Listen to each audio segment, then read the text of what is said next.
The next one, accelerated motion. During non-uniform motion of an object, the velocity of the object changes from instant to instant. That is, the velocity of the object is no more constant but change with time. Such a motion is said to be an accelerated motion. There are two types of accelerated motion. One is uniformly accelerated motion, another one is non-uniform accelerated motion. The first one, in accelerated motion, if the change in velocity of an object per unit time is same, that is constant, then the object is said to be moving with uniformly accelerated motion.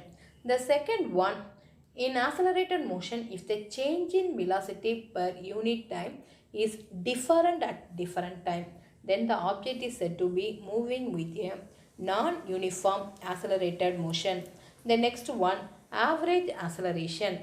If an object changes in velocity from v1 vector to v2 in a time interval del t is equal to t2 minus of t1, the average acceleration is defined as the ratio of the change in velocity over the time interval, that is del t is equal to t2 minus t1. Therefore, this equation becomes a average vector is equal to v2 vector minus v1 vector by t2 minus of t1 equal to del v vector by del t. Average acceleration is a vector quantity in the same direction as the vector del v vector. The next one, instantaneous acceleration.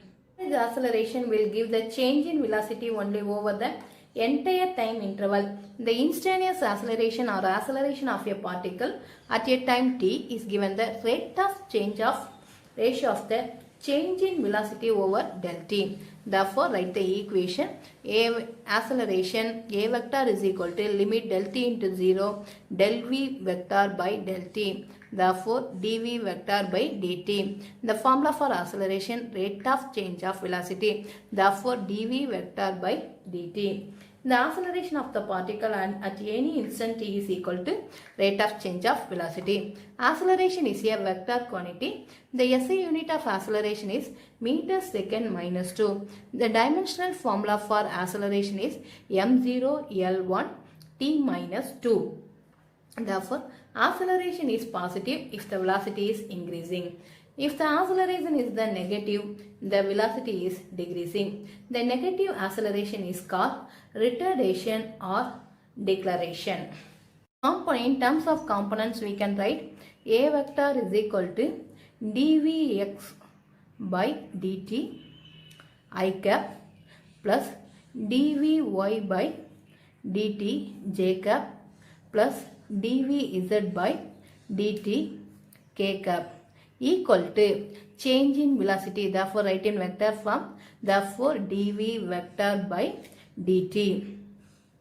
A of x, this is the acceleration. Now we write the x component. Therefore, a of x is equal to dvx by dt.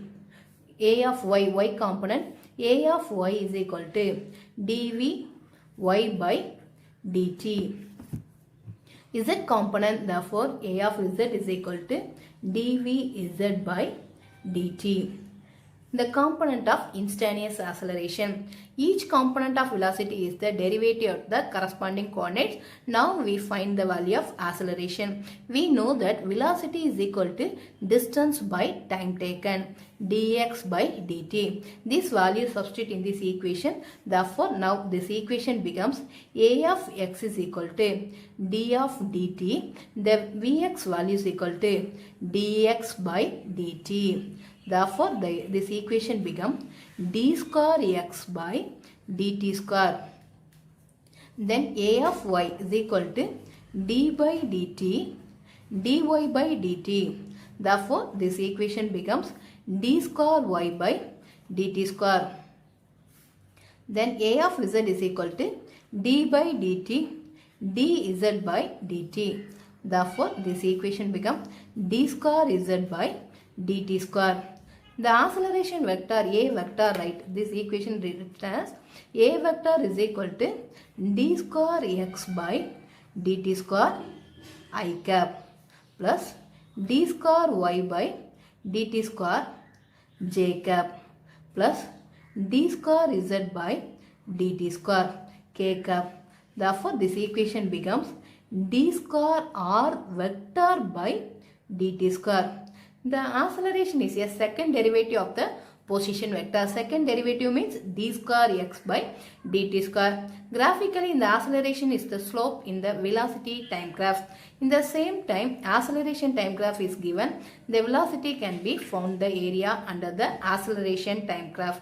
Therefore, this equation dv by dt is equal to acceleration. Now, dv is equal to velocity is equal to a into dt. Now, you find the value of v is equal to integral of limit value t1 by t1 to t2, lower limit t1, upper limit t2, a into dt for an initial time t1 and final time t2.